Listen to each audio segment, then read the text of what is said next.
Okay, so this one is going to be about unfair terms in contracts, and also when is something actually binding. We all hear a lot in everyday life. People say, oh, it was in the contract, it was written in the contract, therefore you've got to live by it, you have no say in it, you know, the contract's there, it's binding. That's a sort of commonly held belief. Actually, that's not the statement in law. Just because something's in a contract does not mean it is legal, does not mean it's enforceable. It does not mean someone can sue someone else on the basis of it. It really does depend on all the circumstances, and law as a subject is very much about looking at all of the circumstances and all of the law.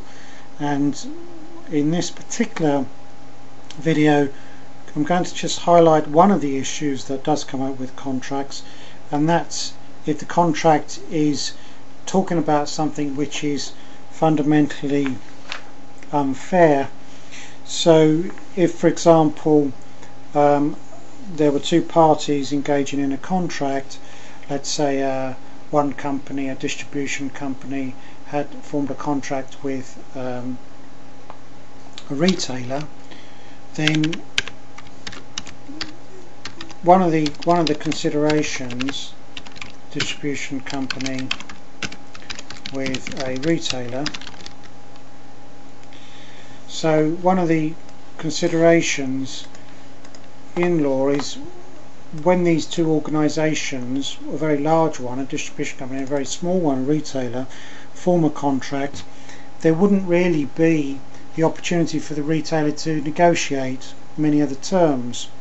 They basically would be obliged to follow what the distribution company is saying, and that would mean that if there was something in that contract that was basically unreasonable, it's unlikely, or at least there's a possibility, that it would not be enforceable because of the respective negotiation positions. And that's because the law allows a lot of latitude for people to negotiate in contracts, but the law also does recognise that if you're dealing with a very large company, let's take an example of a big software company selling a piece of software, say a corporation, then you as an individual buying that software, you wouldn't be able to negotiate the terms. You couldn't go back to the software writer and say, you know, I think that you should have an extra menu or something, and if you don't do that, I don't think I should pay as much.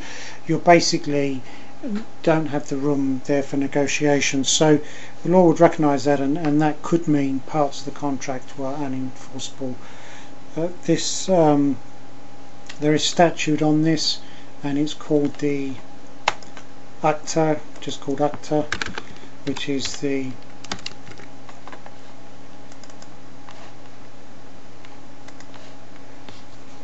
I'm going to look up the exact title.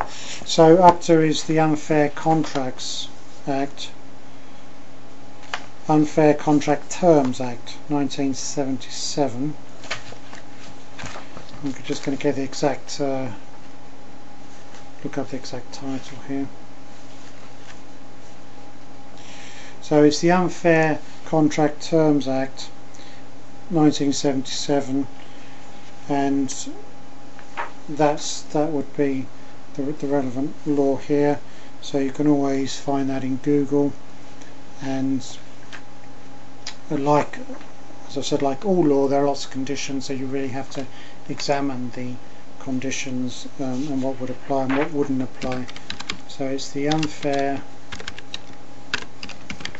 Contract Terms Act. I'll continue this. This is a very big subject about whether contracts are enforceable, so I'll continue this in a later video. But the key aspect for today is to learn about Ucta and understanding the Unfair Contract Terms Act. That's 1977.